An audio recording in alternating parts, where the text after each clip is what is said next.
Peace and welcome to the culture here on the Black Star Network. I'm your host, Farajii. Thank you so much for tuning in and being a part of the conversation. Folks, we got a lot of great conversations set up for you today. First and foremost, we're going to talk about a new report that shows that hate crimes are on the rise for against black people in this country. We're going to be checking in with the assistant professor, Dr. Larry Walker, to give us his insight as to what we're seeing, and more importantly, how do we respond to this rise in violence. Also, we're going to be talking about literacy in a little bit. Folks, talking about how one author is using literacy and history to inspire the next generation of readers. And I got some great things for you for trends, posts, and doing the most. So stay with us. There's a lot to cover on today's edition of The Culture right here on the Black Star Network. Let's go.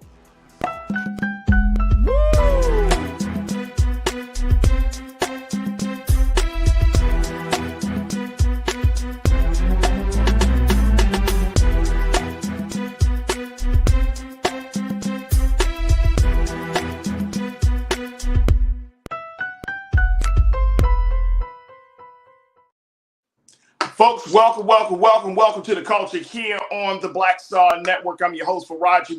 Thank you so much for tuning in and being a part of the conversation. Happy Thursday, folks. Happy Thursday. Big shout out to my crew who's checking in on YouTube and Facebook. If you're watching us, make sure you tell all your friends and family about us as we're streaming live right now on blackstarnetwork.com and on Amazon News on your Roku TV. Folks, let's jump right into it as we have some big discussions ready for you. First and foremost, let's talk about a new report about hate crimes in America against black people. This is coming out of the education and research arm of the Leadership Conference on Civil and Human Rights. Let me just share with you a little bit what this report has to say, as they're showing that there has been an increase of violence against black people in this country, particularly around presidential elections. And there is a very real concern that as we embark on the next presidential election of 2024, the trend will not be slowing down. All right, let me just share this with you, folks. This is coming out of this report. This new report shows by the Education and Research arm of the Leadership Conference on Civil and Human Rights. They find that hate crimes in the United States hit record levels and surged during presidential elections.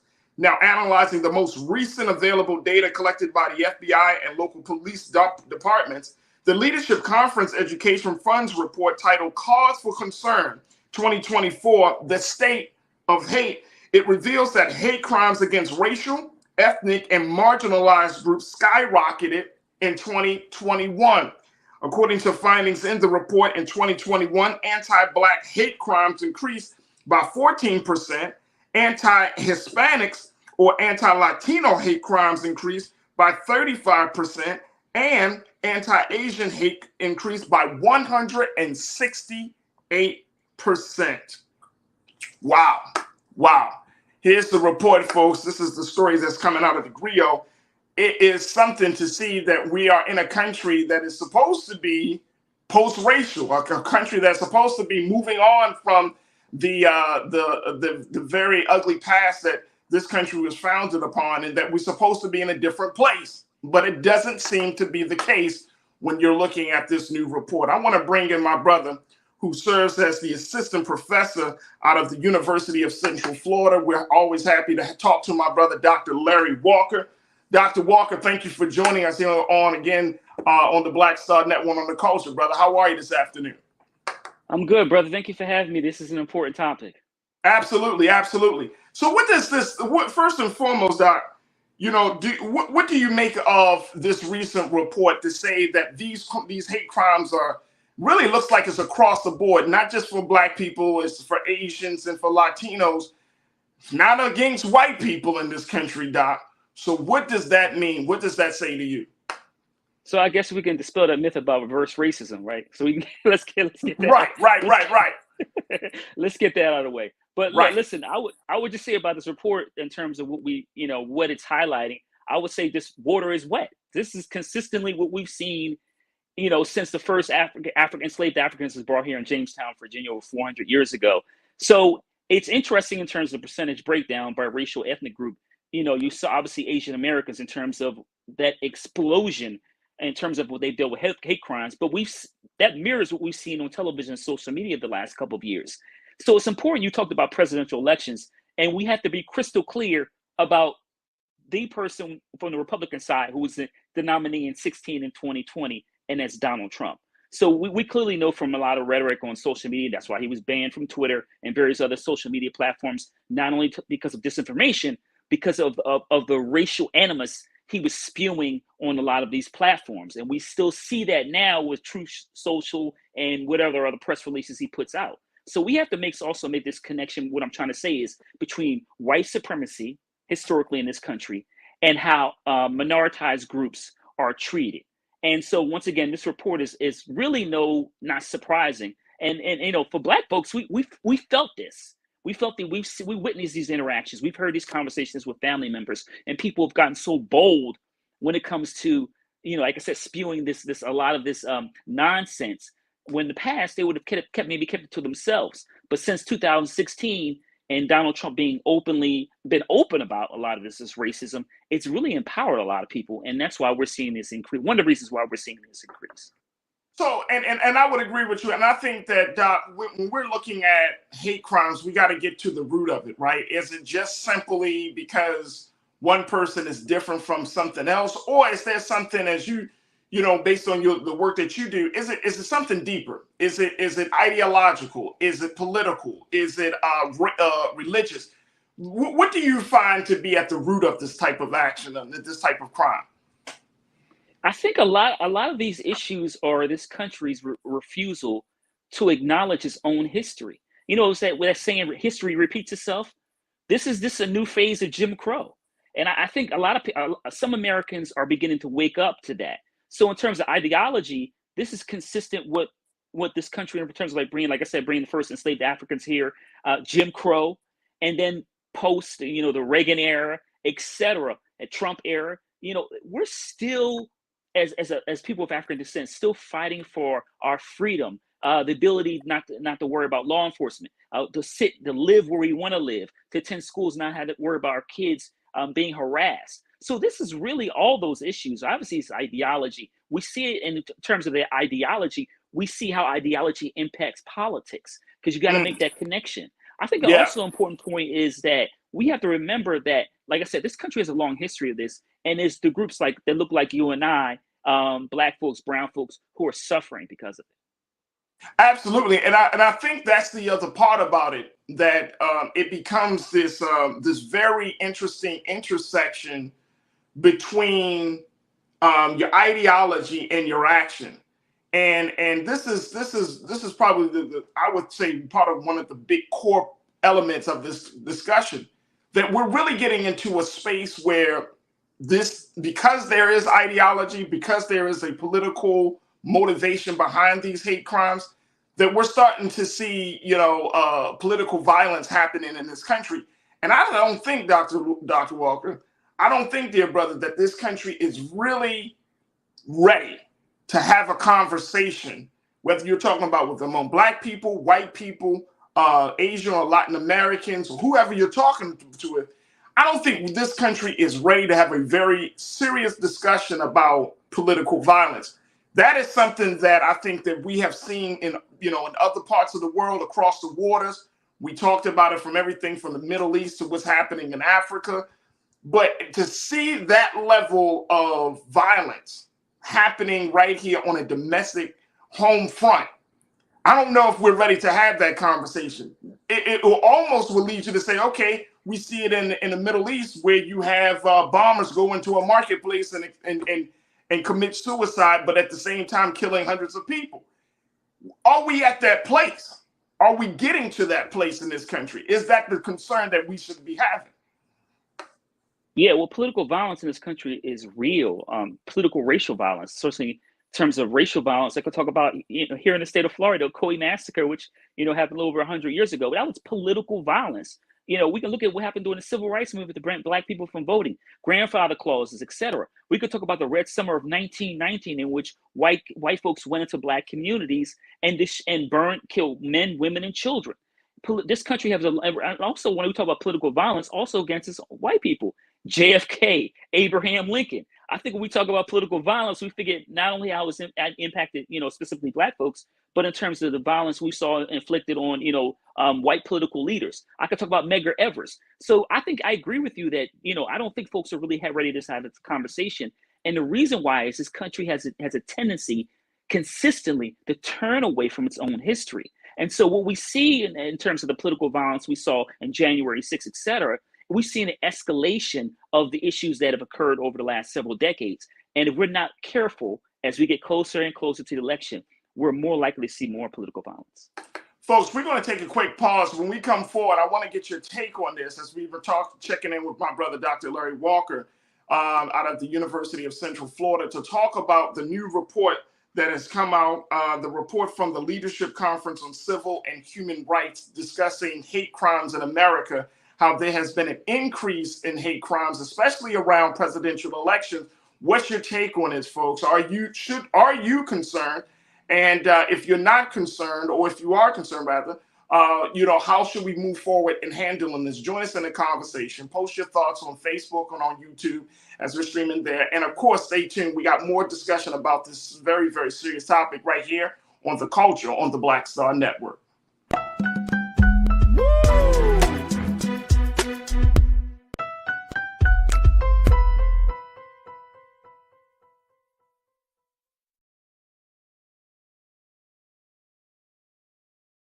Black Star Network is here. Oh, no punch! I'm real revolutionary right now. Thank you for being the voice of Black America. All momentum we have now, we have to keep this going. The video looks phenomenal. See, there's a difference between Black Star Network and Black-owned media and something like CNN. You can't be Black-owned media and be scared. It's time to be smart. Bring your eyeballs home. You dig? When you talk about blackness and what happens in Black culture, we're about covering these things that matter to us, speaking to our issues and concerns. This is a genuine people-powered movement. There's a lot of stuff that we're not getting. You get it, and you spread the word. We wish to plead our own cause. Too long have others spoken for us. We cannot tell our own story if we can't pay for it. This is about covering us. Invest in Black-owned media. Your dollars matter. We don't have to keep asking them to cover our stuff. So please support us in what we do, folks. We want to hit 2,000 people, $50 this month, raise $100,000. We're behind 100,000, so we want to hit that. Y'all money makes this possible. Checks and money orders go to P.O. Box 57196, Washington, D.C. 20037-0196. The Cash App is $RM Unfiltered. PayPal is R Martin Unfiltered. Venmo is RM Unfiltered. Zelle is Roland at RolandSMartin.com.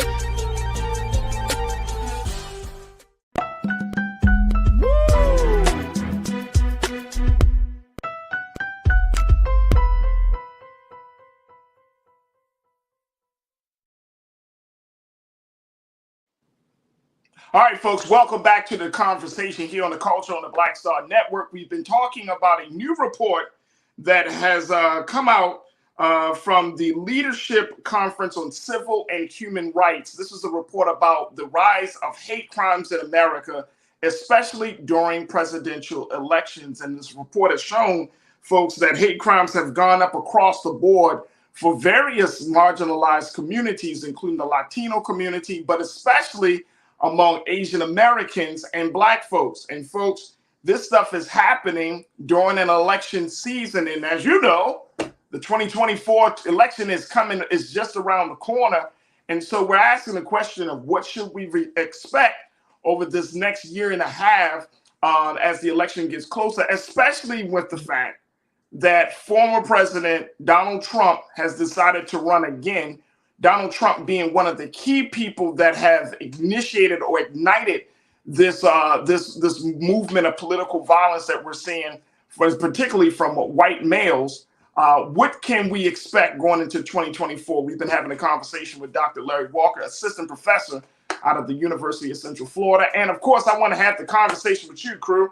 So post your thoughts, share your take on what's happening with this report. All right, let me go to Willie Frazier. Willie, you kicking us off today, brother. Good to hear from you. You said we must realize as a majority in the states where we reside, they want the drama. We must show them through different means we are not scared. We will win again. All right, so I think Willie makes a great point, and I love the passion and the inspiration behind Willie's take. But I think that he makes an excellent point, Doc, which is 56% according to the latest data, but nearly 60% of Black people live in the Confederate States of this country, which is pretty much the southern portion of the country. These are also the same states that have some of the most racially motivated policies, political policies. These are also the states that are GOP led. These are also the states that have a history of political and racial violence. So are we just kind of putting ourselves in the lion's den here, Doc? Because I'm trying to understand, if we are moving to these states and these places have shown in the past all the way up to this present moment that they do not care about the quality of life, or they do not care about the physical life of Black people, are we putting ourselves in harm's way? Are we doing ourselves more harm than good? I think it's a good question, but I would say no, because, listen, Black folks have been fighting a good fight consistently. And right. Listen, the really issue is like gerrymandering. So even with Tennessee, and when we saw those, those two brothers be, expelled, it's really about gerrymandering. A lot, using Tennessee as an example, majority of those individuals, Republicans that voted to expel them, didn't have any Democrats running against them. So they run, unopposed. And that's not democracy. So the really core issue in terms of political power in those red states is gerrymandering. And that's really the big issue. And it's also important to keep in mind is the Voting Rights Act of 1965 consistently over the last 10 years or so has been, the Republicans have consistently and purposely chipped away at. So now it is just a shell of itself. And the reason why I bring up the Voting Rights Act, because that, you had for many years up until the Shelby County Holder case, you had to go through a pre-clearance. So some of the states and jurisdictions in which we're talking about, before they could change policies, they had to go through the DOJ. That's not there anymore because Supreme Court justices believe that racism doesn't exist anymore. So that's really what we're dealing with, right? The gutting of Voting Rights Act and gerrymandering throughout many of these southern states you talked about. Right, and because we're dealing with those things, right? Like the big appeal for many Black people in this country to move to those areas is one, the prices or the cost of living. You can get decent housing, some plot of land in some cases. The employment situation is a little bit better down there, depending on what industries you're a part of. I mean, those are those big factors, right, that are driving our people to those parts. Some of our people have moved to the South because of the coastline. It's closer to the water. But at the same time, I'm wondering, and I think about this pretty often, Doc. I'm not going to front. I think about this pretty often. I'm like, is that enough? I mean, are we really prepared? Are we taking this thing seriously? Because part of me tends to believe that there are some segments of Black America, we're just kind of like, woo, woo, just kind of like, oh, no, it's all good. It's all good. Whereas there are some really angry white people in this country. There are angry white people that are in positions of power and influence and leadership. There are angry white people that will do what we saw with what Mr. Lesser did to Ralph Yarl, who would have no empathy and shooting and attempting murder of a Black boy. I feel like maybe we're not getting the message here, Doc. And tell me if I'm wrong. I could be wrong, but I just feel like in some cases we're so thinking that things have changed that we're not looking at the present moment that we're living in. Yeah, I think that most Black folks understand, the time in which we're dealing with right now. But one of the things I think is important is racial trauma. So, we're constantly, throughout our lives, we're constantly dealing with these events in which Black folks have been killed. We're constantly dealing with racial trauma in the places we work, go to a supermarket, we're on vacation. So I think a lot of it, what you describe is Black folks understand, and in some cases we're just tired because it accumulates over a period of time. And like I've written about racial trauma in Black folks, and we experience it throughout our lives. And I think a lot of what experience is just straight up exhaustion. Right. And that's the part. That's the part, Doc, and that's the part, because some of us may not be prepared to put on to run this next leg of our liberation struggle, right? Like, I get it. So, when you're dealing with ongoing threats to your life, to your very existence, to your civil rights, to your humanity, it gets tiring. But I reflect on what our grandparents and great grandparents and our ancestors went through, which is there was something to keep the struggle going. Like, every generation knew what their role would be in the struggle. And I'm speaking specifically for Black people. From the time we were brought to the shores to this very moment, there's always been ways for us to be informed, to be empowered, to receive some sort of guidance on how to handle the time, how to handle those who oppose our rise and liberation, how to handle the systemic and structural racism. But then it has been watered over time. And crew, y'all talk to me on this if y'all seeing the same thing. But there's been watered over time. That passing of that knowledge of how to navigate, how to get through, how to overcome seems to be dwindling each generation. And this could just be my assessment, and I could be way wrong, Dr. Walker. You much more knowledgeable than I am on that. But I'm just seeing it from my vantage point. Like, there's something that's still missing, because I'm looking at the next generation of Black people. I'm looking at the little boys, little girls, and I'm wondering, are we preparing them for the next leg of the liberation struggle? Yeah, I think that's a good question. It's something we had to reflect on as a people. I think that, in terms of what you're describing is, I think the next generation is prepared. And I think you see that when we see voting. So I'm gonna give an example of Wisconsin, which we know has been a majority white state, but I'm gonna use this example anyway. Or even Georgia, what we saw with the last presidential election, Black folks came out and voted. So, and because they came out and voted, Donald Trump didn't get the White House. So I think that you're seeing the younger generations mobilize. You saw the Supreme Court did when it comes to reversing Roe v. Wade. So I think that they're galvanized, but I think the difference is every generation goes about doing it a little bit differently. So This generation's approach to dealing with political, social, civil issues is different than the generation before that and the generation before that. So because it's interesting, even, when I was growing up, I can, have the same kind of conversation with family members, and I'm saying you don't have the kind of same zeal we did, but but my generation did. So I think it's this generation, it's just the way to go about doing things a little bit differently. But I do think that they're ready to move forward and have been. When we saw the last couple of years, I mean, young folks have been involved in a lot of this civil disobedience. We saw it just in Tennessee. Yeah. I mean, so with those brothers. So I think the generation is just, they do it a little bit differently. And you know what, to that point, brother, I have, as in my work of working with young people in Baltimore and across the country, I've seen that.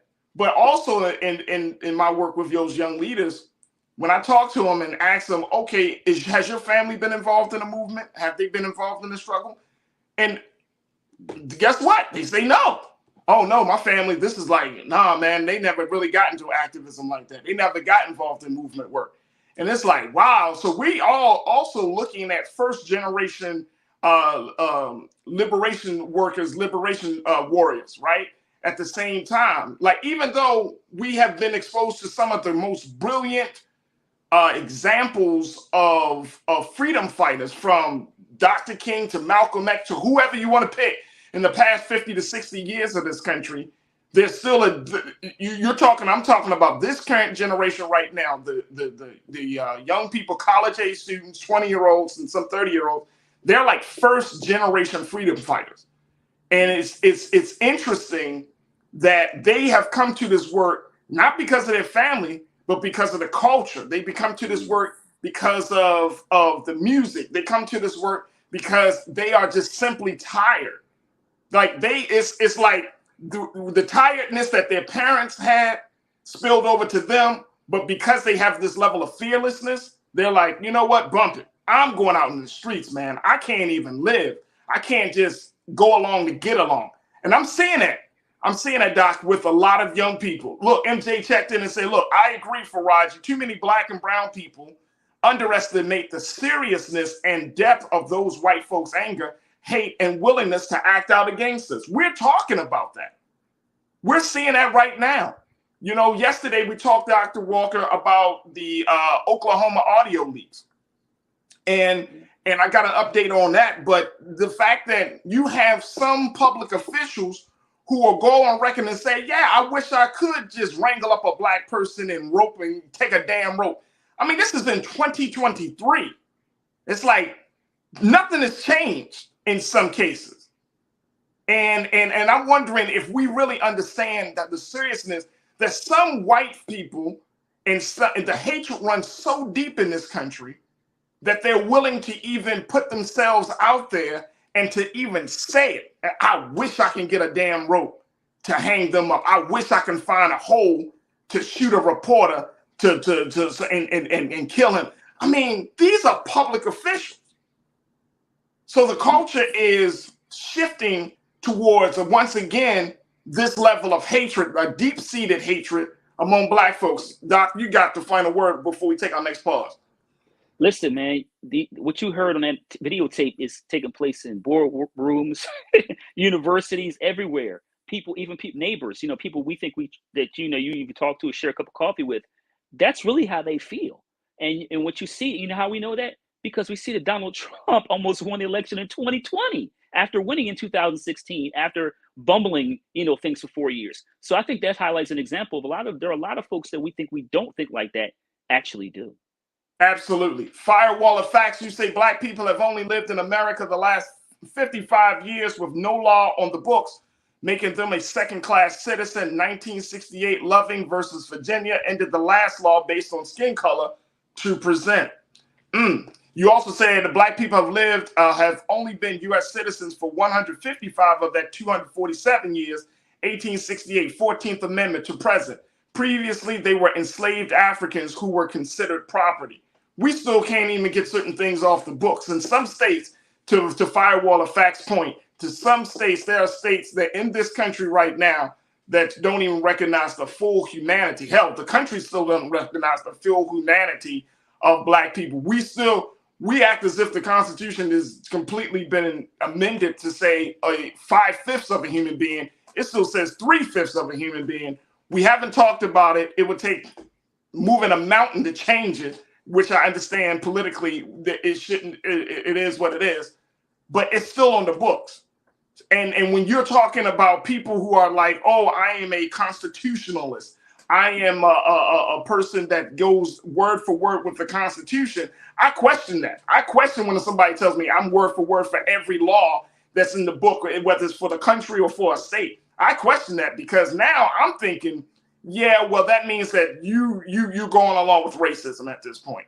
You're not even thinking about the evolving culture of this country. So it's very, very concerning. Look, Doc, we're going to take a quick pause. When we come forward, more talk about this new report. And of course, I'm going to get your comments and of course, continue to get the expertise from Dr. Larry Walker. Stay with us, folks. It's The Culture here on the Black Star Network.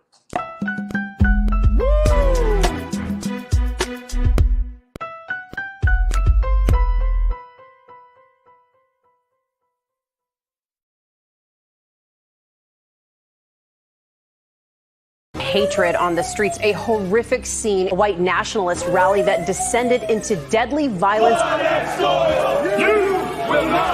White people are losing their damn minds. As an angry pro-Trump mob storms the U.S. Capitol, we're about to see the rise of what I call white minority resistance. We have seen white folks in this country who simply cannot tolerate black folks voting. I think what we're seeing is the inevitable result of violent denial. This is part of American history. Every time that people of color have made progress, whether real or symbolic, there has been what Carol Anderson at Emory University calls white rage as a backlash. This is the rise of the Proud Boys and the Boogaloo Boys. America, there's going to be more of this. Here's all the Proud Boys, guys. This country is getting increasingly racist in its behaviors and its attitudes because of the fear of white people. The fear that they're taking our jobs, they're taking our resources, they're taking our women. This is white fear.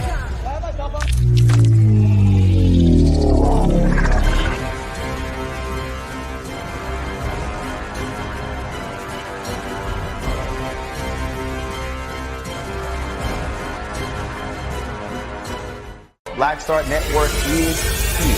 Oh, no punch! I'm real revolutionary right now. Thank you for being the voice of Black America. All momentum we have now, we have to keep this going. The video looks phenomenal. See, there's a difference between Black Star Network and black-owned media and something like CNN. You can't be black-owned media and be scared. It's time to be smart. Bring your eyeballs home. You dig?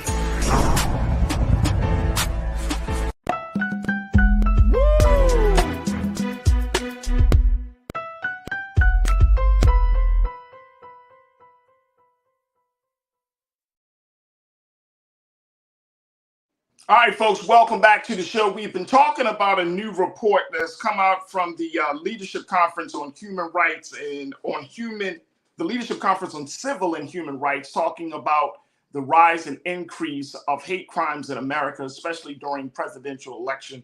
That is the cover of the report, The Cause for Concern 2024, The State of Hate. And folks, I'm trying to sound the alarm here. I got my brother, Dr. Larry Walker, who is the assistant professor out of the University of Central Florida.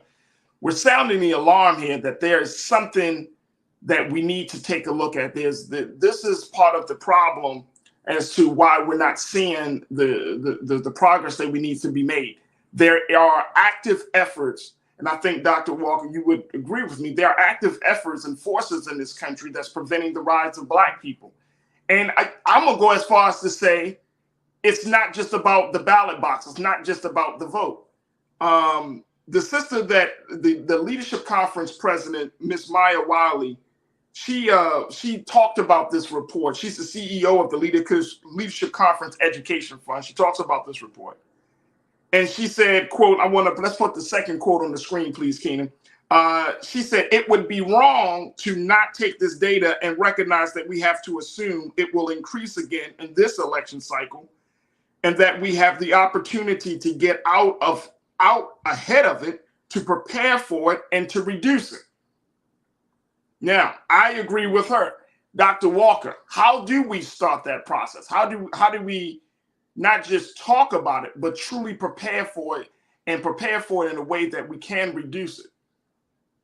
Well, this is the big DOJ-ish, challenge. But let me say, since I mentioned the DOJ, that, the Office of Civil Rights is led by Kristen Clark. She's done a phenomenal job holding individuals, whether it's law enforcement, correction officers, police officers, corrections officers, et cetera, responsible for their actions. So it certainly starts with the DOJ at the federal level. But the state level, we're not even called reluctance. You've got a lot of these. We talked about in the South. A lot of these state legislators are dominated by Republicans, right-wing Republicans, who don't care anything about any civil liberties. And how do we know that? Well, we continue to, people ignore changing laws to make sure law enforcement being held responsible when it comes to these unjustified killings of Black and brown folks.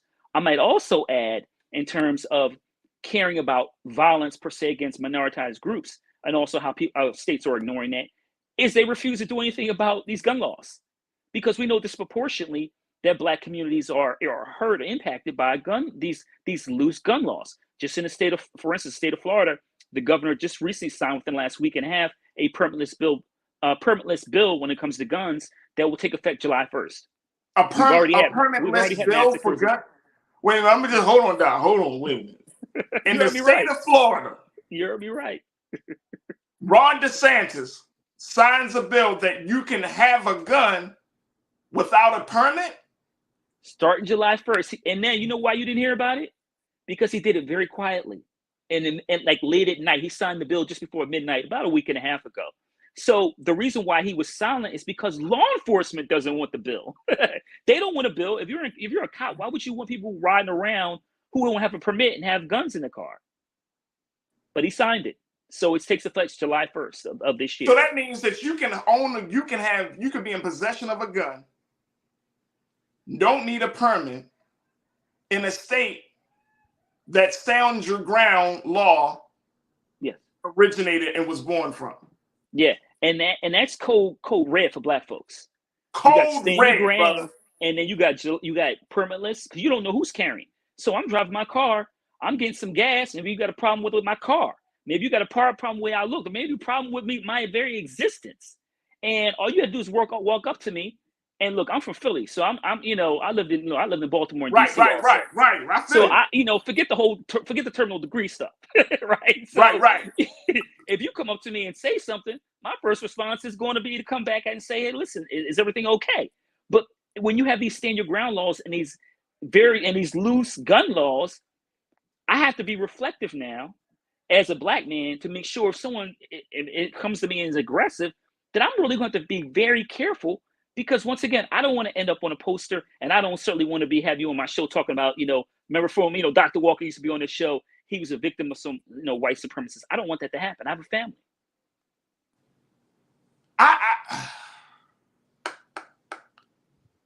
That is, see, and see, I'm kind of left speechless here, Doc. I'm gonna be honest with you. I'm a little speechless, and I'm so happy that you shared this information with us with the community today. Because it speaks volumes exactly as to what we're seeing. Like this is really happening. This is really happening. And, either we as black folks get into our heads that this is really happening, or we're going to continue to have these conversations, these circular conversations, these victims conversations, these conversations about the wildness, the craziness of white people. This is really happening, folks.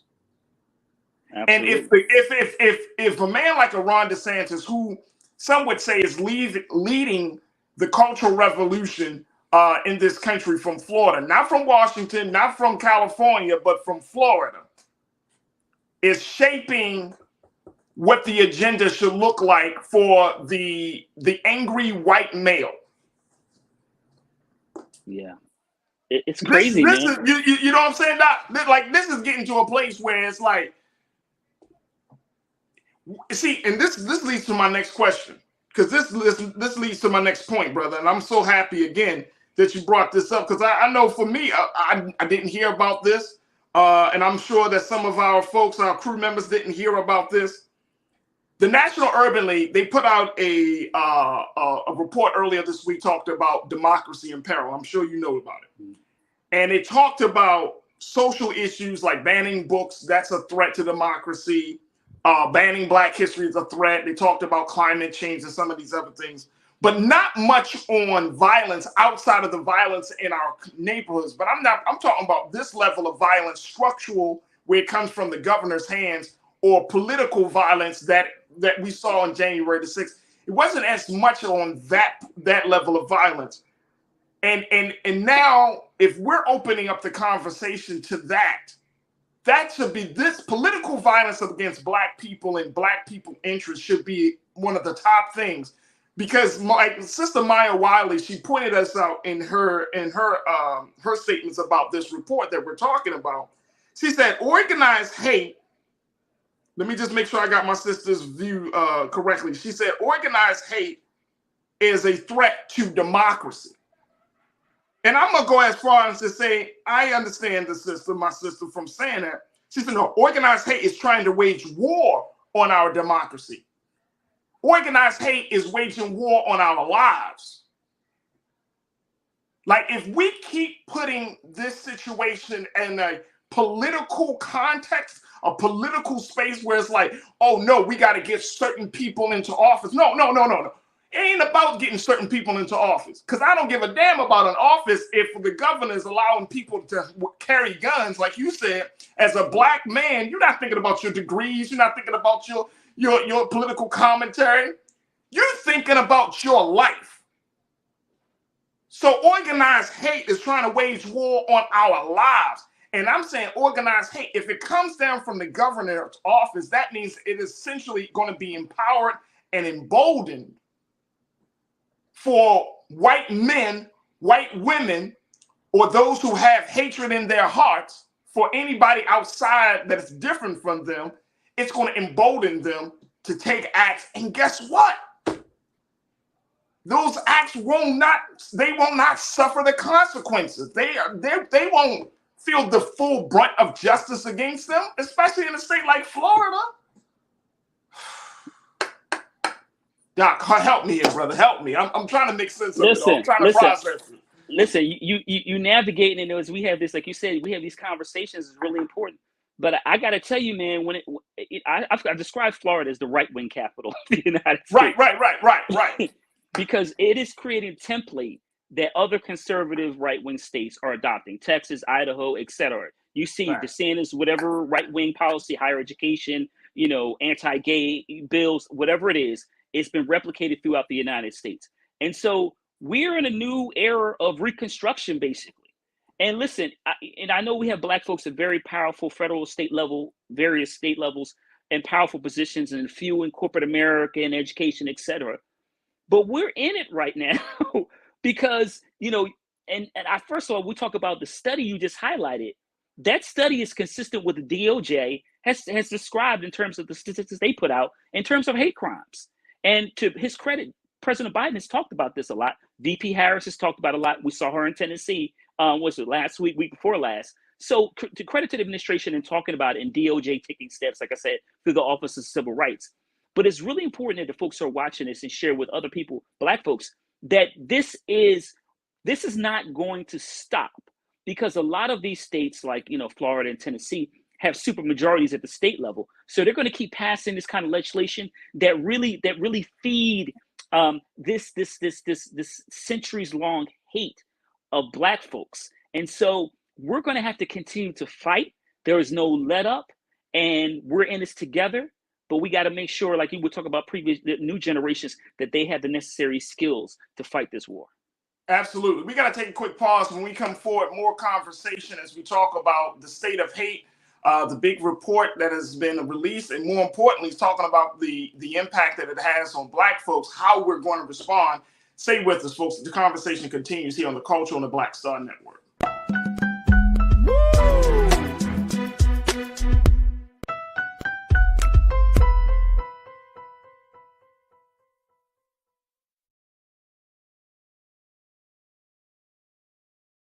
Hatred on the streets, a horrific scene, a white nationalist rally that descended into deadly violence. White people are losing their damn minds.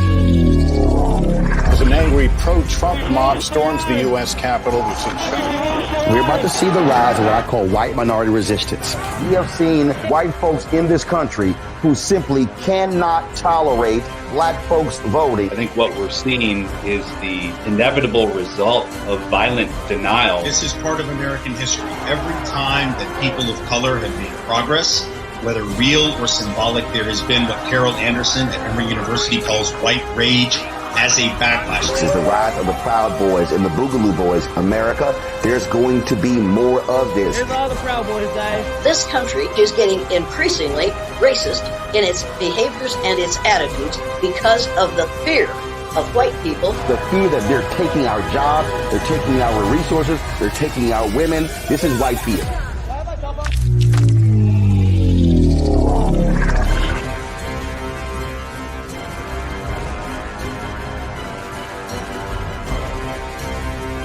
We feel the hidden impacts of climate change that land harder in Black, brown, and Native communities. Not many people talk about it because they clearly don't know our lives. But with President Biden's landmark infrastructure and climate plans, our issues are finally seen. Removing lead pipes means we know our water is safe. Cutting carbon pollution helps our kids breathe easier. 1.5 million new jobs means stable work in communities. The impact we need right now. When you talk about blackness and what happens in Black culture, we're about covering these things that matter to us, speaking to our issues and concerns. This is a genuine people-powered movement. There's a lot of stuff that we're not getting. You get it, and you spread the word. We wish to plead our own cause. Too long have others spoken for us. We cannot tell our own story if we can't pay for it. This is about covering us. Invest in Black-owned media. Your dollars matter. We don't have to keep asking them to cover our stuff. So please support us in what we do, folks. We want to hit 2,000 people, $50 this month, raise $100,000. We're behind 100,000, so we want to hit that. Y'all money makes this possible. Check some money orders. Go to P.O. Box 57196, Washington, D.C. 20037-0196. Cash App is $RM Unfiltered. PayPal is R Martin Unfiltered. Venmo is RM Unfiltered. Zelle is Roland@RolandSMartin.com.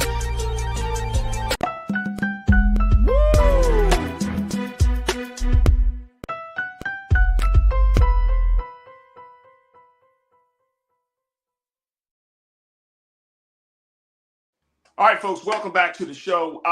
Been having a very, very timely conversation about the state of hate in this country based on this latest report coming out of the leadership conference. A very important conversation that I've been having with my brother, Dr. Larry Walker, assistant professor out of the University of Central Florida, and you. And I hope that that you're gaining something from this discussion. But the biggest thing I hope is that you understand the level of seriousness of the time that we're currently living in.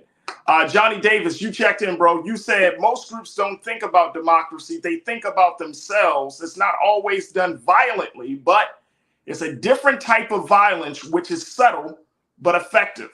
Right. Look, I get it that we want to put everything in this space of democracy, and I'm going to bring my brother, Dr. Larry Walker, back into the frame. I get it, dear brother, that we want to put this in the context of democracy, but I don't know if that's resonating in terms of messaging. I don't know if that message is resonating as much as if you put it in terms of life or death. And I know that I hate to be the like Chicken Little type of guy, the sky is falling and it's all of those things. But I think just to let people know, like, you can't sugarcoat the time that we're living in. You can't try to appease or appeal to someone's ignorance or their lack of wanting to know what's actually going on, because, you know, you're like, oh, I don't want to hurt nobody. I don't want. No, that's how we got into this problem. You said it in your remarks, Doc, in the beginning.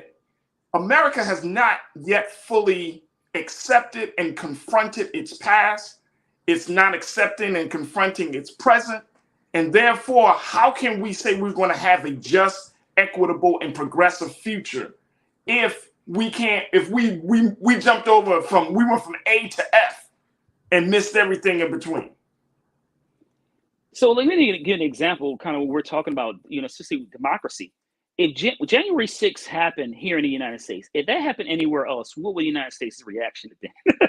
Right. We would be calling on, you know, we'll go to the United Nations, and call for a formal inquiry to find out what is happening in this unknown, unnamed country. What happened right here in the United States, which was, you know, kind of cradle of democracy. But our democracy is in peril. You know, and January 6th, in many respects, reminds me, like, you know, we talk about, you know, earthquakes. And so it was a significant tremor. And it is a tremor, but it's not whatever the highest category is for earthquakes. So it was a significant tremor. The point I'm making is it could be far more violent and certainly more polarizing.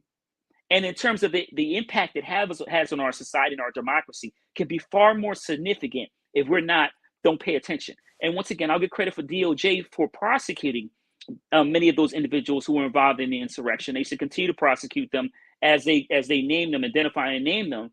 But once again, that is a 5-alarm fire. It is a warning sign that our democracy is not healthy. And if we don't continue to address our history, then once again, it's the point you made, and you talked about earlier, that how can we possibly prepare for the future if we don't understand where we came from and where we are today? That's very real. Brother, that's very real. Jawan, you checked in. You said this kind of hatred has always been around, but 8 years of a black man in the White House increased the hatred, and Trump gave it a bullhorn. And that's fine. That's all fine. I get that. And Jawan, I'm glad you brought the point up. I get that. But now we're going into 2024, Dr. Walker. We're a year and a half out, or a year and some change out from the next election. And guess what? Right now, as it stands, even though Ron DeSantis has been on the leader or the front lines of the cultural movement for conservatives and for white supremacy and all that stuff, you know, Trump is still considered to be a viable candidate. And I was reading that there are donors who are not happy with how DeSantis has handled some other state issues. And right now, you know, Trump is actually getting supported while he is up for. I mean, he's been indicted already. Right, and will be indicted. And it's not like it's the only obstacle, legal obstacle he's got to deal with. He's also been accused of rape. That trial. He's accused of rape. He's been accused of fraud. He's of course we know his connection with the January 6th situation. His case in Georgia is still yet to happen, right? I mean, but people are getting, and I'm talking about big money donors are still giving money to this guy, backing him, telling DeSantis, hey man, you don't look like the guy that we need. We're kind of gonna have to roll with Trump on this one. So how do black people in this country, how do brown folks in this country, how do voters in this country reconcile the insanity of that, and then say we're going to have a just election process, we're going to have an election period without violence? Like, this is really happening. Yeah, I would argue we've never had a just society.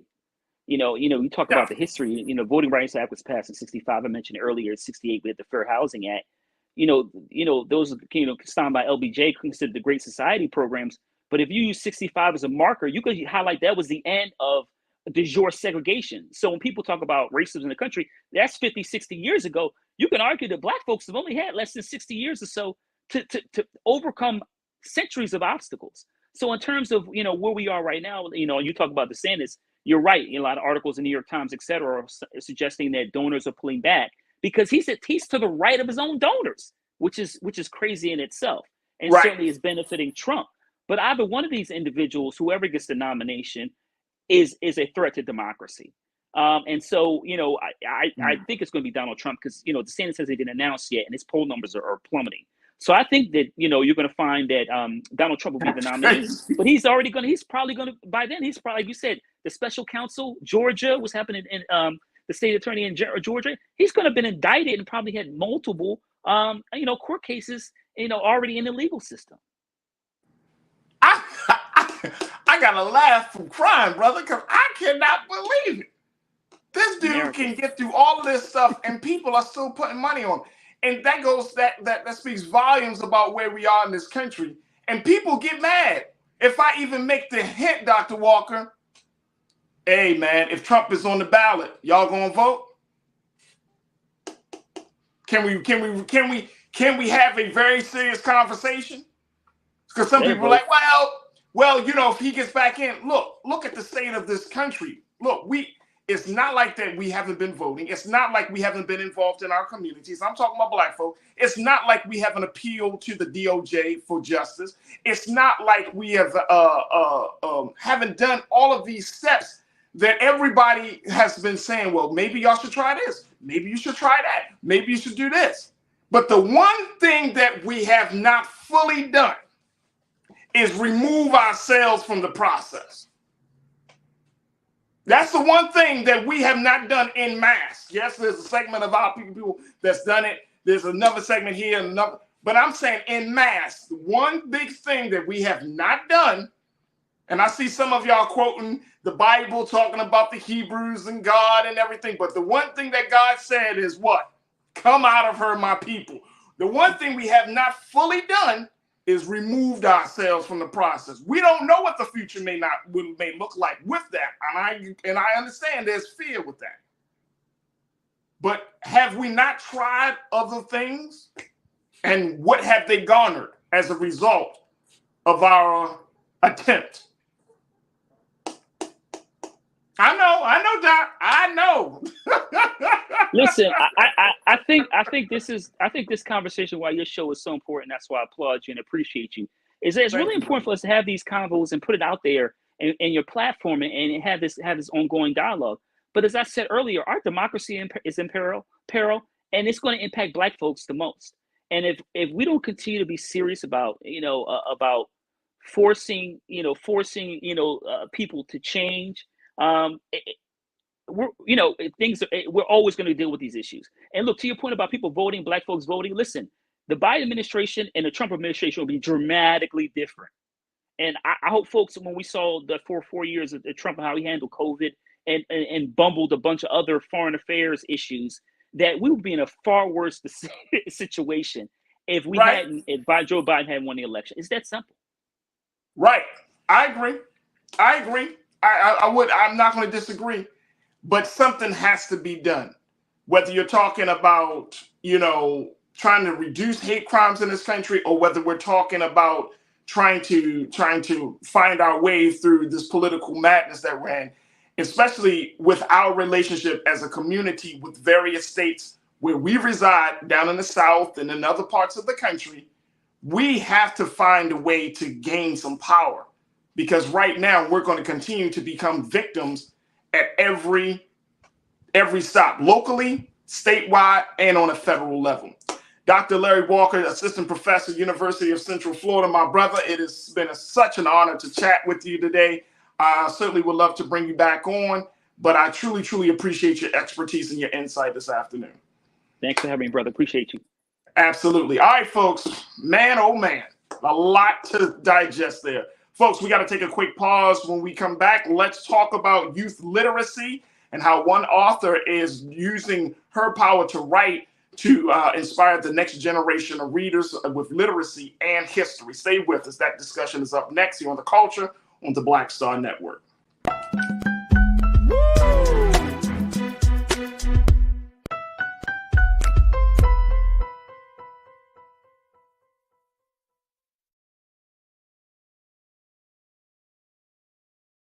Folks, Black Star Network is here. Oh, no punches! I'm real revolutionary right now. Support this man, Black Media. He makes sure that our stories are told. Thank you for being the voice of Black America, Roland. I love y'all. All momentum we have now, we have to keep this going. The video looks phenomenal. See, there's a difference between Black Star Network and black-owned media and something like CNN. You can't be black-owned media and be scared. It's time to be smart. Bring your eyeballs home. You dig? Pull up a chair. Take your seat. The Black Tape with me, Dr. Greg Carr, here on the Black Star Network. Every week, we'll take a deeper dive into the world we're living in. Join the conversation only on the Black Star Network. Hi, I'm Dr. Jackie Hood Martin, and I have a question for you. Ever feel as if your life is teetering and the weight and pressure of the world is consistently on your shoulders? Well, let me tell you, living a balanced life isn't easy. Join me each Tuesday on Black Star Network for A Balanced Life with Dr. Jackie. We're all impacted by the culture, whether we know it or not. From politics to music and entertainment, it's a huge part of our lives, and we're going to talk about it every day right here on The Culture with me, Farajii Muhammad, only on the Black Star Network. I'm Deborah Owens, America's Wealth Coach, and my new show, Get Wealthy, focuses on the things that your financial advisor and bank isn't telling you, but you absolutely need to know. So watch Get Wealthy on the Black Star Network.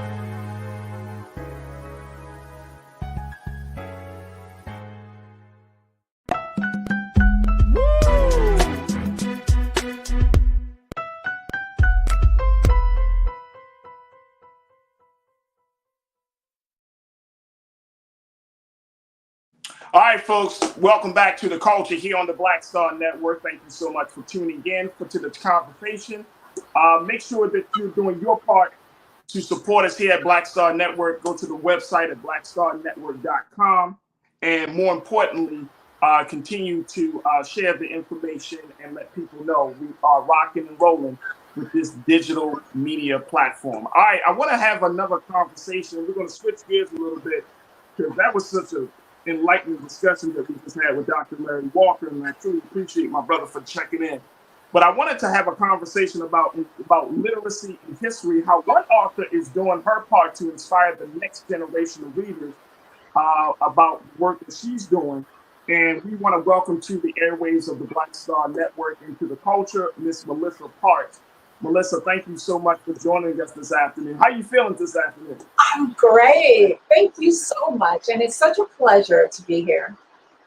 Thank you. All right, Melissa, let's talk a little bit about you, and then we'll get into the conversation about the book that you have out, Hero 44, which is a it's a book to help young people to understand President Barack Obama, and more importantly, how they can do something to change the world that they're living in. But let's talk about you. Share with folks, your story as an author and as a woman getting to this place to becoming an author. Well, I am an educator. I've been an educator for the last 16 years. So I've worked in intervention. And during working with students that I'm trying to get up to level, I noticed some things that they needed. And I thought it was very important that as an educator that I touch on what could help them. And the number one thing is with reading. I have a lot of students that struggle in reading. So I created a book that will help struggling readers. It's unfortunate. I'm sorry. No, I'm sorry. Go ahead, Melissa. It's unfortunate that the pandemic, came along, and during that time, our students lost a lot of time in school. And the number one thing that they are suffering from is reading. Of course, reading is something that, all students should not struggle with at all. Right, absolutely. Because we're seeing reading in a very different space. I want to kind of take a moment, because in preparing for our conversation today, Melissa, I had to take a look at some of the numbers around literacies, particularly among Black youth. And yes, you may have came across these numbers, but let me just tell you, sis, this ain't looking good for us. This is not looking good for us at all. Folks, I want you to take a look at some of these numbers here that we gather around the issue of literacy. Take a look. According to the National Assessment of Educational Progress, NAEP, a sector of the United States Department of Education, 84% of Black students lack proficiency in math, and 85% of Black students lack proficiency in reading. Now, in California, 90% of students cannot do math or read well. In New York, the numbers are 85% in math and 82% in reading. In Illinois, it is 86% cannot do math well, 85% cannot read well. In Texas, the numbers are 84% can't do math and 89% can't read. Maryland, my home state, sits at 86% for math and 80% for reading.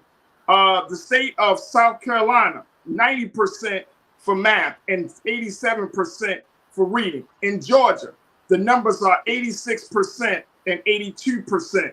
In Missouri, it is 89% for can't do math and 88% can't do reading. And in Washington, D.C., the numbers are 85% can't do math and 87% can't do reading. This is what they consider to be, folks, for those who don't know, that when they say that our young people are functionally illiterate, they mean that those young people are unable to manage daily tasks and handle employment tasks. They're not able to get through the day.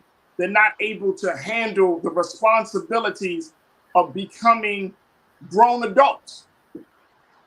Have you come across these numbers, Melissa? Unfortunately, I have. And that had a lot to do with what I created. And my books are designed to help young learners. In the process of reading and starting to read, there are 3 books in one. The first book is called I Like Being Brown. The second book is This Family. And the third book is Hero 44. And all 3 stories together make up Small Trilogy.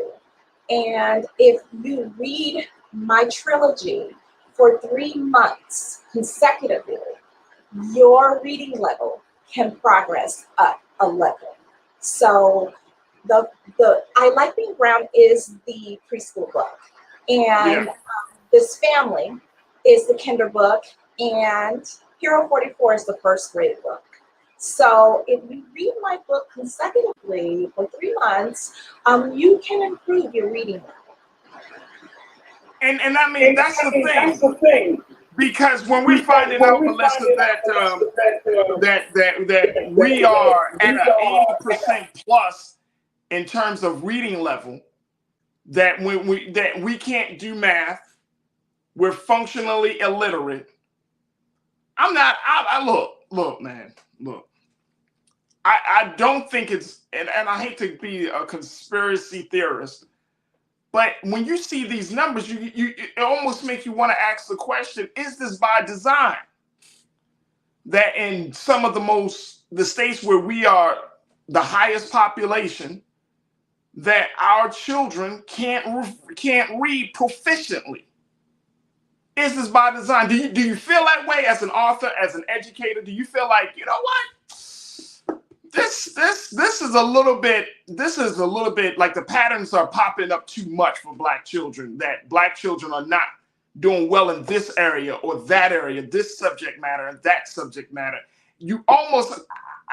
That's where my mind is going. It's like, okay, if it was like, I'm from Baltimore, but I live in Los Angeles. So if I'm like, oh, well, okay, that's just a Baltimore thing versus an LA thing. But it's not. It really isn't. It's a Maryland thing. It's a California thing. It's this thing. It's that thing. And it's like, at the end of the day, you're like, this almost feels like it's intentional. Yes. And I would have to agree, because you and I used to be students ourselves, and we did have, I'd say, access to educators who helped us to learn how to read. And it's unfortunate, but our students today are not getting that same opportunity. Right. So talk to us about, like, you have your books, which is like a step-by-step process to getting a student from one level to another reading level, right? Was this because of your education background? Like, what was the real inspiration for you to break down your reading system like this? Yeah, it was definitely because I work in intervention and I see the students struggling, and I kind of pinpointed where they were struggling at as far as reading goes, and I just use that to help me create my trilogy. Right. I want to, Keenan, I think we have some shots of the book, of the covers of the book. I want folks to see it, because this is the work that our sister is doing. There we go.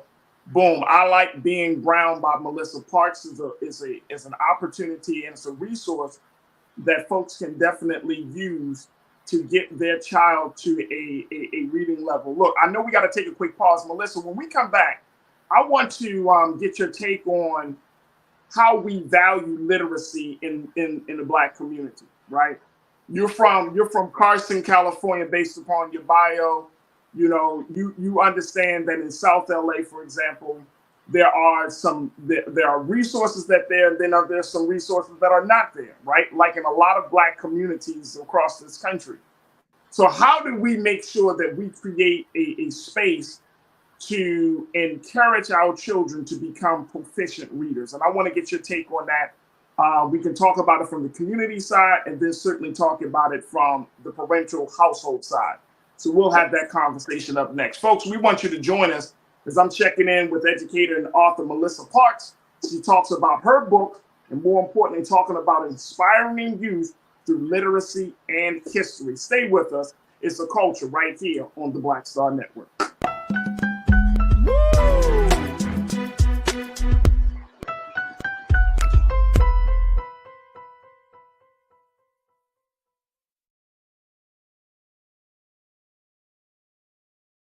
Black Star Network is here. I'm real revolutionary being the voice of Black America. All momentum we have now, we have to keep this going. The video looks phenomenal. See, this difference between Black Star Network and Black-owned media and something like CNN. You can't be Black-owned media and be scared. It's time to be smart. Bring your eyeballs home. You dig? When you talk about blackness and what happens in Black culture, we're about covering these things that matter to us, speaking to our issues and concerns. This is a genuine people-powered movement. There's a lot of stuff that we're not getting. You get it, and you spread the word. We wish to plead our own cause. Too long have others spoken for us. We cannot tell our own story if we can't pay for it. This is about covering us. Invest in Black-owned media. Your dollars matter. We don't have to keep asking them to cover our stuff. So please support us in what we do, folks. We want to hit 2,000 people, $50 this month, raise $100,000. We're behind 100,000, so we want to hit that. Y'all money makes this possible. Check some money orders. Go to P.O. Box 57196, Washington, D.C. 20037-0196. The Cash App is $RM Unfiltered. PayPal is R Martin Unfiltered. Venmo is RM Unfiltered. Zelle is Roland at RolandSMartin.com.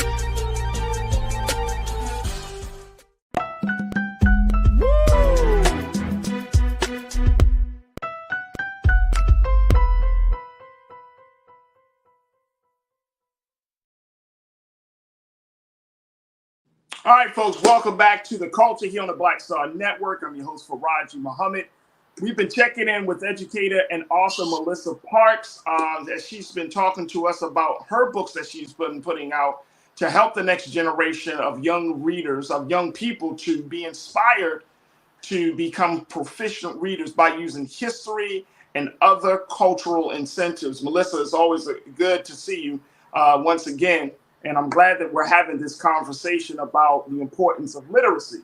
But I want to kind of delve a little deeper because you're an educator. You've been doing this for a while. You've talked to parents. You know what the dynamics of community are like.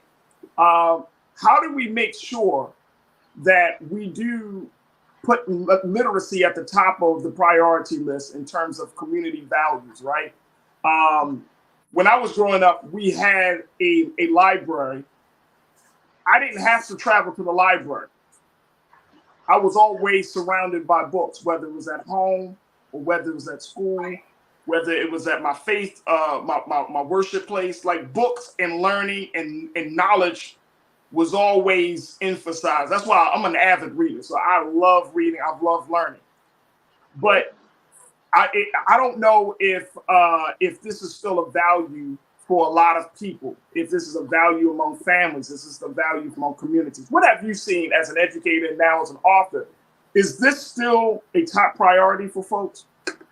It should be. And right now, because times are so tough, it's hard to have a parent there with their child when they come home from school to continue their learning, quote unquote. It's important that we value our children's education, and as a community, we should not leave it up to the school system to teach our children. When they come home, it still should be continued. And me, wait a minute, hold on, Melissa, hold on. You can't be dropping jewels like that, sister, and then just moving on. Can't do that. No, I'm serious. You can't do that, Melissa. You're saying that we should not just put all of our eggs in the school's basket when it comes to teaching our children. Yes, wow. Parents. Wait a minute, hold on. Now, even if you have great Black teachers, great educators who may not be Black, but just great educators, that's still not enough. Yes, I really feel that a child gets the most education at home. So it doesn't matter if you have a one-parent home or a two-parent home. As long as the parents are involved in the children's education, it really makes a difference. Like I said, me as an educator, I can almost tell who studies at home, which student studies at home with parents. I mean, it comes out so vividly because they're, on top of things, they're on top of their tasks. I mean, I only have to maybe coerce them just a little because they're being taught at home. And the majority of my students are not.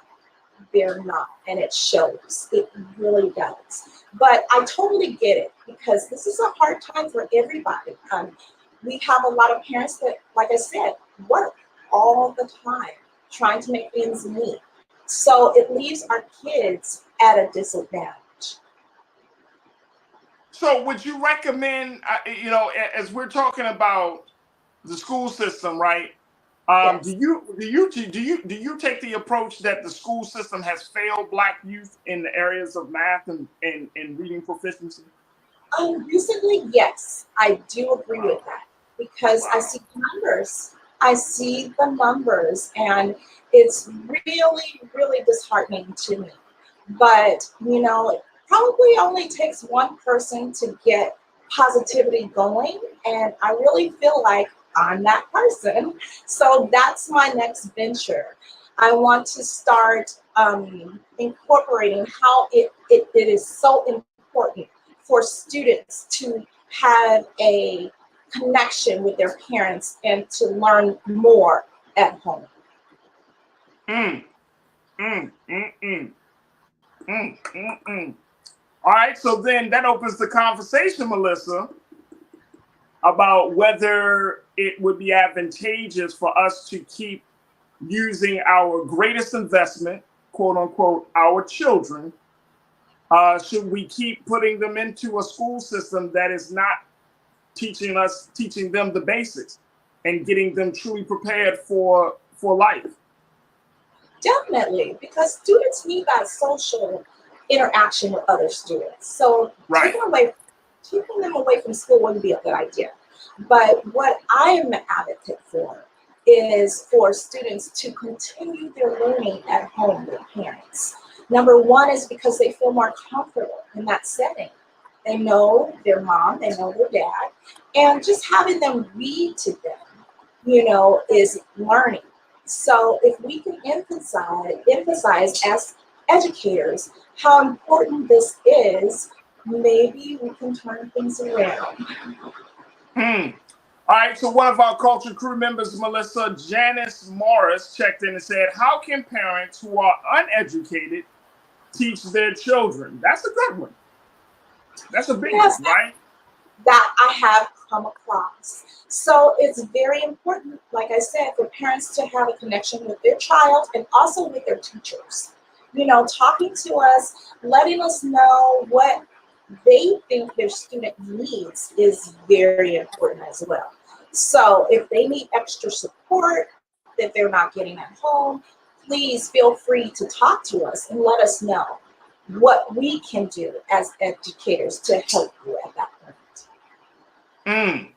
Now let's talk a little bit about the cultural influences of this, because we do know that, even though the child is with their parents or among their families for a good portion of the time, especially young children, they are still shaped by the cultural influences. My guy, Real Brooklyn, he said you can hear the deficiencies when some of these NBA and NFL stars talk. Really sad, really sad. Talking about our athletes and how they express themselves. Is how do you combat that? Well, I'm not sure how to combat it, but I do know that, reading is the number one thing that our students are lacking. And it is important that we address this. I mean, there's a lot of people, kind of sweeping it under the rug, but that's not going to help our culture, what we need right now. And like I said, it takes a community to try and get this happening for kids. Absolutely, absolutely. Would you say that, I wanted to kind of think about this because it sounds like there still needs to be some organizing. There needs to be some partnership between households and parents between the community and establishing some safe spaces that children can read. Like I said, I grew up in a neighborhood where we had libraries, right? I didn't have to go to the library. I went to the library, but I didn't really have to because there were books all over the place. In my household with my children, I'm fine. We have books all over the place. It's so many books. We don't have enough space for them, to be honest with you, Melissa. We have books all over the place. But I do recognize that some communities might need to do some organizing work, need to go out and say, okay, create a instead of just doing just a normal block party, that you have you can have at the block party a table full of books to encourage literacy, encourage children to, hey, while you're out here getting your hot dogs and jump around in the moon bounce, why don't you pick up a couple of books? I've seen in some neighborhoods, and I'm sure folks have seen this, where they have outside of people's homes, they have the little boxes where they can basically put a book in and somebody can take the book out and return the book, those type of things to encourage some level of literacy. What are some of the things that you recommend that communities can start doing, very kind of low-hanging fruit things that they can start doing to encourage some literacy? I really wish that we would continue to increase the book to every student, the books to every student. Because right now, I remember beforehand, before the pandemic years ago, we would always give out books. Kids would get books all the time, so it was no reason for anybody to say, well, I can't read because I don't have any books. We were really distributing books out to students. So right. That process has slowed down. And I think that is contributing to our problem, to our issues as well. Absolutely, absolutely. Here's something I've seen people do during the Halloween period and even during the holiday season. Instead of giving children games and toys, they gave books. I've actually seen people during the Halloween, they'd be like, trick or treat, and they give them candy in a book. And I'm that's interesting. And the crazy part is, though, Melissa, we're going to take a quick pause, and when we come back, I want you to get more information about your book, Hero 44. But the crazy part is that people tend to believe, and I don't know where this comes from, that children don't like to learn and read. Like when you're a child, if we can all remember when we were like 5 or 6 or 10 years old, like there was this thirst to learn more and to wonder and to be curious and to explore. Like this is a natural tendency of the child, right? And it's interesting that people's like, oh, my children don't like to read. It's like, no, your children do like to read, but you may not like to read, and therefore you become like this wall for them to not like to read. You create an atmosphere in your household where they don't like to read. And I often wonder, like, why do we put that on children? Children don't come into the world and say, look, I don't want to learn nothing. I don't want to read nothing. I don't want to do nothing. Children come into the world wanting to do everything, learn everything, touch everything, and be everything. And how can we get back to that place, Melissa? Well, I always call it animated. I'm very animated as an instructor, and it gets their attention. It makes them be interested, and it also creates a rapport with them, like she really cares about us. That's what's very important. We need to get involved. Adults, parents, teachers, everybody needs to get involved in this process to make an improvement. Because if it keeps going the way it is going, it's not going to be good. Not good at all. Absolutely. Not at all. Not at all. Look, we're going to take a quick pause. When we come back, we'll just get some final remarks from you, talk about your book, Hero 44, and give people an opportunity to support the work that you're doing, Melissa. And, of course, continue to share some thoughts from our online culture crew. So, folks, stay with us.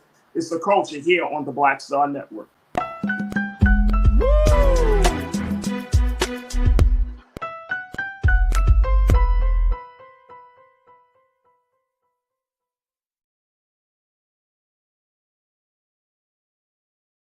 I'm I'm Deborah Owens, America's Wealth Coach, and my new show, Get Wealthy, focuses on the things that your financial advisor and bank isn't telling you, but you absolutely need to know. So watch Get Wealthy on the Black Star Network.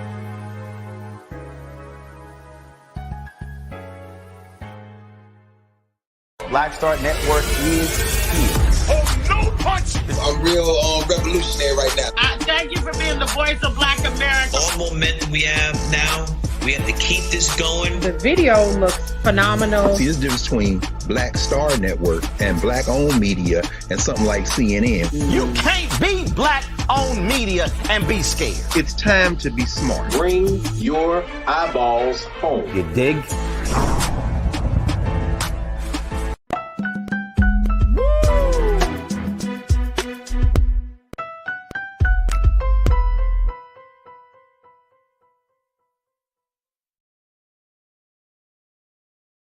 All right, folks, welcome back to the show. We've been checking in with educator and author Melissa Parks, as she's been talking to us about literacy, inspiring youth through literacy and history. And Melissa is an author who is looking to change the conversation and the dynamics about reading and making sure that it's becoming easier for Black youth in particular to make it through the steps to becoming more proficient in literacy. Melissa, we got a final few moments with you, and I truly, truly appreciate you for joining us and having this conversation because of the great work that you're doing, putting some great information out there, great content out there. I wanted to kind of take a final few moments to share some of the work that you're doing, especially around that book, Hero 44. That's an interesting book. This is a book about former President Barack Obama. Yes. I think a lot of people know who he is, right? Yes, they do. And I'm so glad they do.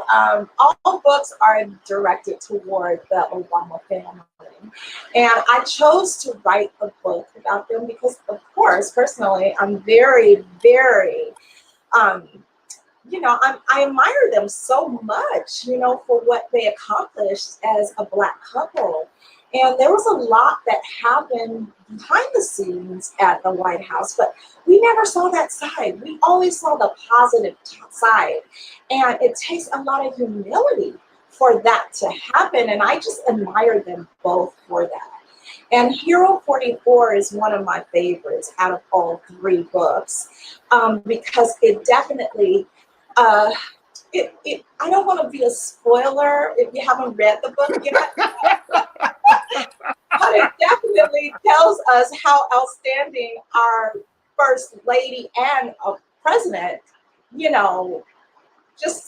it's very educational. I'll just put it like that without telling you about it. Is Hero 44, and is this for what age group, Melissa? Hero 44 is the first grade book. So, first grade book. Like I said before, I Like Being Brown is the preschool book. This family is the kinder book, and Hero 44 is the first grade book.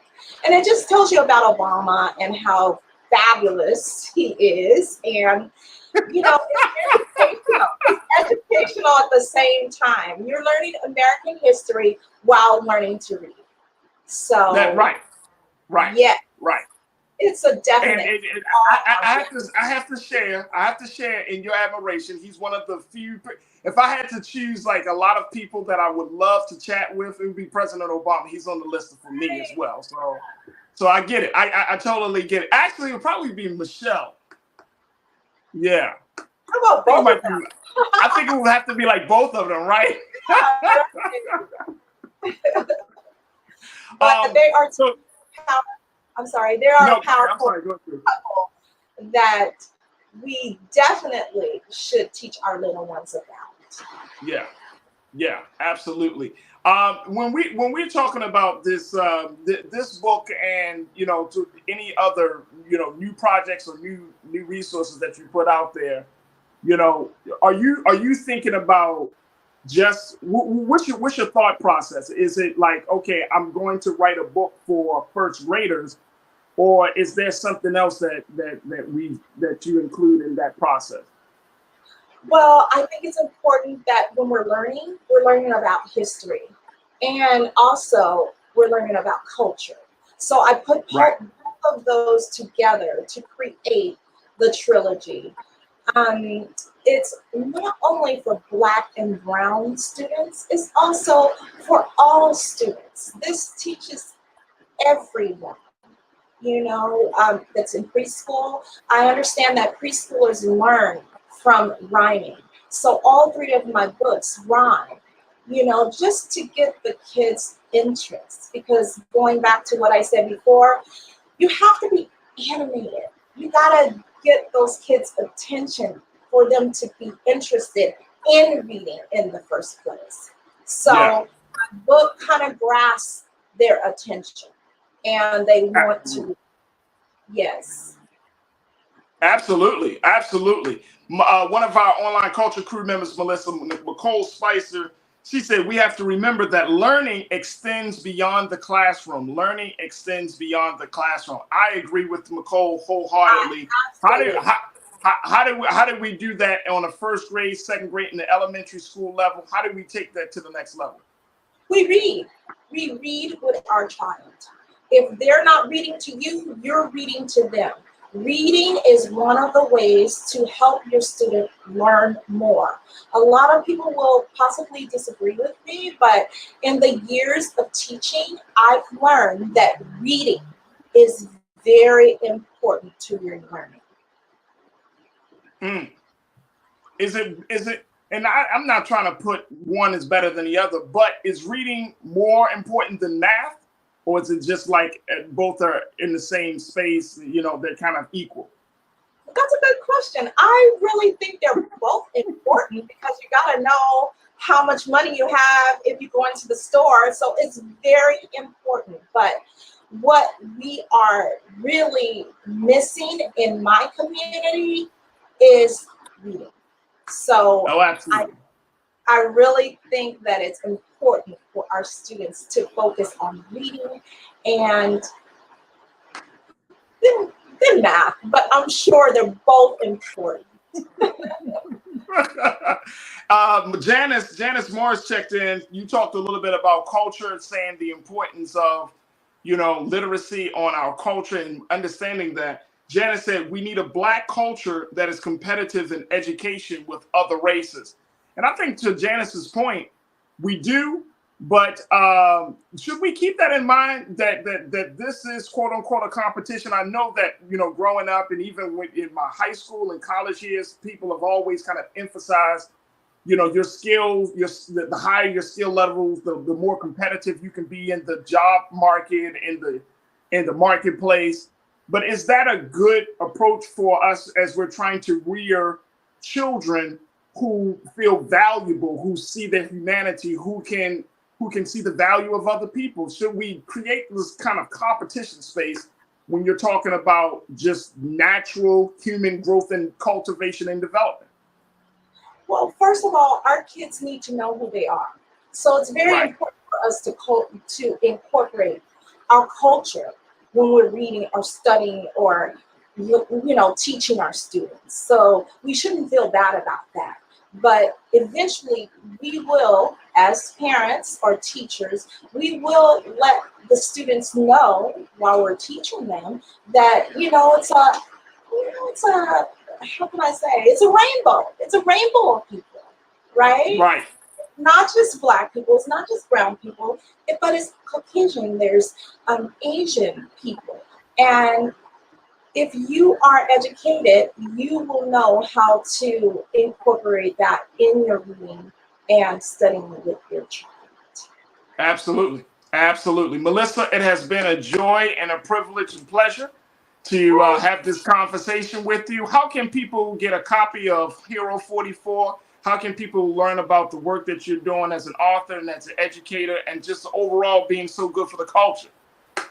You can follow me on Facebook at MSMPAR and MSMPAR twice. I don't regularly give that out because the students kind of tend to get my address and send me DMs, so it's kind of awkward sometimes, but you can follow me. You can follow me on Facebook. And I'm just like so glad to be a part of your show today. And I was listening in, when I signed on, and I noticed that you were talking about how important it is to, understand what we're going through right now with the, how can I say it in a nice way? But as an educator, I think we should be teaching our youth as well about this issue.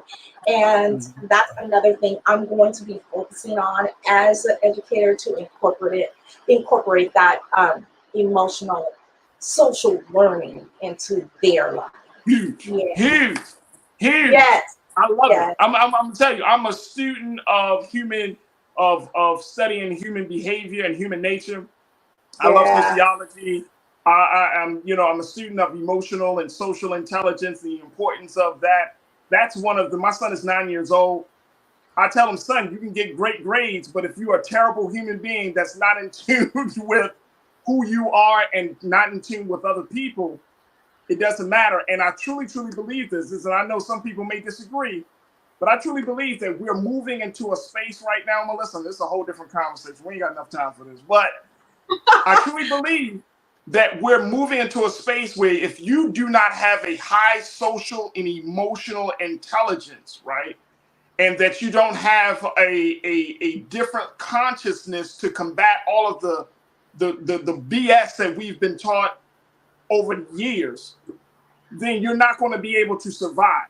That you're not going to be able to be considered a quote unquote critical thinker, because your intelligence is not able to withstand against all of the lies and all of the propaganda.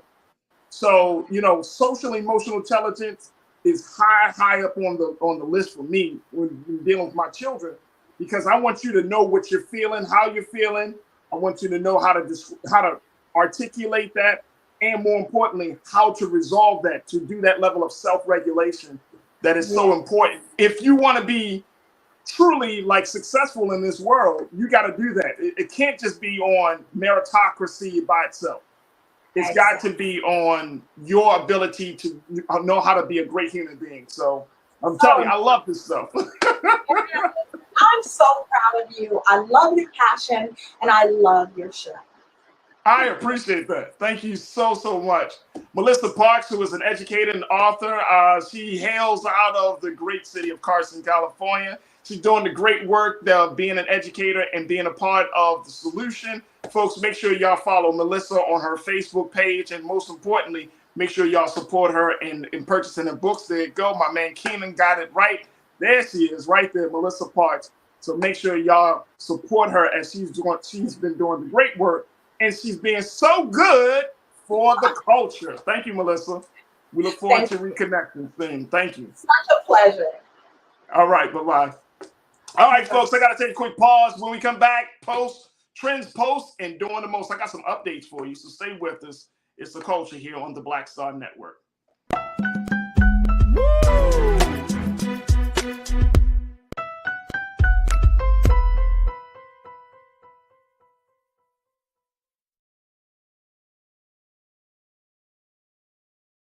Folks, Black Star Network is here.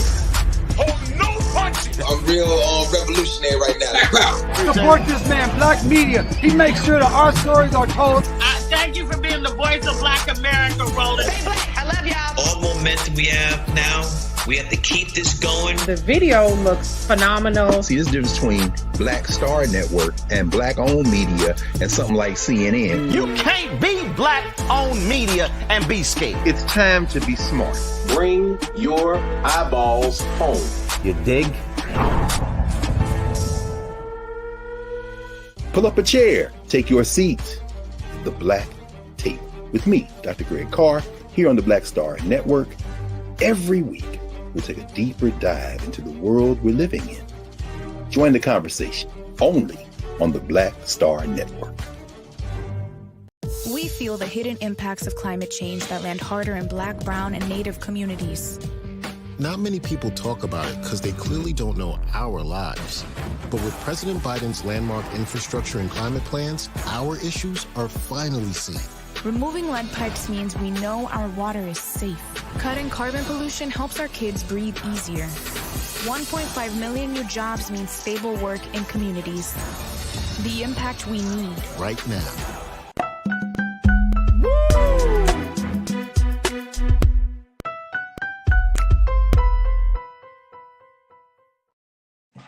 Folks, welcome back to the show. It's time for Trends Post and Doing the Most, where we tell you about trending topics and give you updates about some of the big stories we've talked about. And I got two big updates today. One is around the situation out of Oklahoma. Remember, we shared with you the story about the Oklahoma audio recordings that showed Oklahoma GOP officials saying some racist and conspiring about murdering some reporters. They were talking about racism and wanting to wish they could hang and lynch black folks again, and then talking about killing a reporter and their sons and their family members and throw them into a ditch. I'm not even making this up, folks. This just happened earlier this week. Well, the office of the Oklahoma governor, Kevin Stitt, who is a Republican, said it has received a letter, folks, of resignation from one McCurtain County Commissioner, Mr. Mark Jennings. He has officially resigned. As he has heard on those recordings, his letter stated that he was resigning immediately and that he would issue a formal statement, quote, in the near future regarding the recent events in our county. What the hell are you going to say, Mr. Jennings? I mean, seriously, you're on the tape. You said it. You said it. I synced it. You said it. According to Mr. Jennings, if you remember if you did have a chance to listen to the tape, Ken, take let's do quote two. Jennings allegedly stated that he would run for sheriff if the office allowed him to, quote, take a damn black guy and whoop their ass and throw him in a jail. He said, well, it's not like that anymore, according to another GOP official, Oklahoma GOP official heard on the tape, Mr. Clardy. Jennings replied, I know. Take them down to Mud Creek and hang them up with a damn rope. But you can't do that anymore. They got more rights than we got. Ooh, really? We got more rights than white men have in this country. Wow. Wow. Yeah, that guy, he resigned. But folks, it's like one of these situations. Yeah, they could step down from a position of power, but the mindset is still there. So you gotta like rid the whole. It's like there's the stench in the room. You gotta rid the whole room of the stench. And even though he may have resigned, his cohorts didn't resign, folks. They're still in the seat of power and influence. They're still thinking the way they've been thinking. And I'm not very confident that this one resignation is going to shift the conversation. So we will see how Oklahoma, the state of Oklahoma, deals with this. This, again, is with Oklahoma GOP officials, political officials, and law enforcement officials in Oklahoma County, McCurtain County, who is saying some racist things on tape. So that's one of the big updates for you. Also, let me give you another update very quickly, folks. Ahmaud Arbery's mother wants to meet with 16-year-old Ralph Yarrow and his family. This has come out as a result of what has happened to our little brother Ralph. And Ahmaud Arbery's mom, according to the reports, take a look at this here, folks. Wanda Cooper Jones, she tells us she has told her attorney, Mr. Lee Merritt, who is also the attorney for the Yarrow family, that if he could broker a face-to-face so that she could lend the Yarrows some moral support during this difficult time, as she went through something similar. She said Lee thought it was a wonderful idea, and the wheels are already in motion for a sit-down between them in the near future, although it's unclear exactly when it will take place.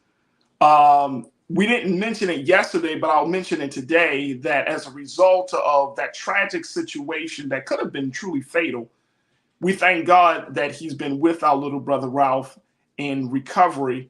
The doctors have said that he is miraculously recovering, well considering the situation that he was in.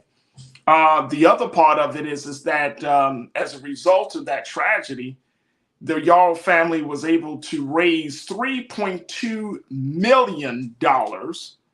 Yeah, folks, $3.2 million. They created a GoFundMe, and they were able to raise that amount of money. Of course, that will cover the expenses for little brother Ralph. And also, it will also, they're talking about putting a lot of that money away, because Ralph, who is interested in going to college, that they plan to use that money to cover the cost for tuition and any other therapy that little brother Ralph and the family, his immediate family, will need. So for those of you who may have donated something to the Yarrow family, just thank you for your donation. But that is a tragic situation. But we're going to see how Ahmaud Arbery's mom, hopefully that meeting will take place whenever Brother Ralph is able to make that meeting. And more importantly, that we continue to hold them in prayer and surround them in support, because sometimes that tragedy, and I can just only imagine for Ahmaud Arbery's mom, Miss Wanda Cooper, to hear about this story and not think of the tragedy that her son, who was just doing the simple thing of jogging through a neighborhood, only to be gunned down out of hatred from 3 white men. So we have to hold that family in prayer and continue to give them the strength. But it's a beautiful thing that she wants to lend her moral support to the family and to little brother Ralph. So big shout out to her. And of course, we're continuing to pray for the recovery of brother Ralph Yarrow. All right, folks, that's going to do it for me. I truly, truly appreciate each and every one of you. If you just tuned in to The Culture for the first time, or this is your first time, checking us out on the platform, welcome to the Black Star Network. We've had a very, very positive discussion about everything from politics. We talk about the culture from many different angles. So we welcome all of our new watchers. Make sure y'all go to our website today at blackstarnetwork.com. Again, it's blackstarnetwork.com.